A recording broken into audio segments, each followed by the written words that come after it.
Welcome back po sa ating channel. Breaking news. Catriona Gray at Sam Milby walang pakialam sa isyung hiwalay na sila, reaksyon ng mga netizens alamin.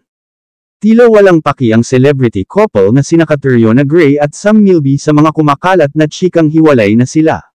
Marami kasi ang nag-iisip na break na ang engaged couple dahil may pagkakataong hindi raw suot ng Miss Universe 2018 ang kanyang engagement ring at hindi na raw sila nagpo-post ni Sam ng pictures together sa social media.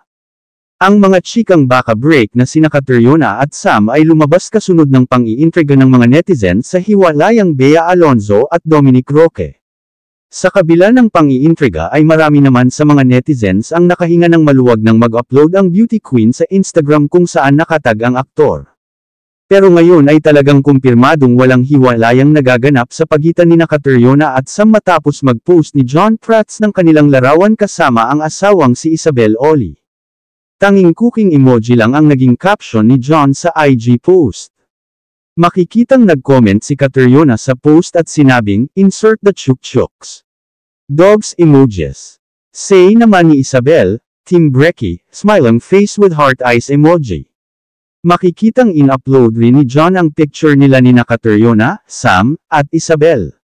What's for breakfast? Saad niya. Makikitang marami sa mga netizens ang nagbunyi na makitang magkasama ang dalawa na chini-chikang magpapakasal ngayong taon. Yun na nga, hindi totoong hiwalay na sina Catriona at Sam, saad ng isang netizen. Comment naman ng isa, "Kat Sam may forever," dami mga memo sa ito o latest pics nila.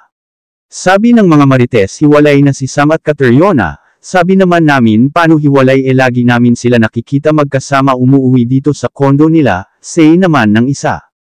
Matatanda ang February 2023 nang ma-engaged sina Sam at Catriona. At ngayong taon inaabangan naman ng mga solid na taga-suporta ng dalawa ang kanilang pag-iisang dibdib.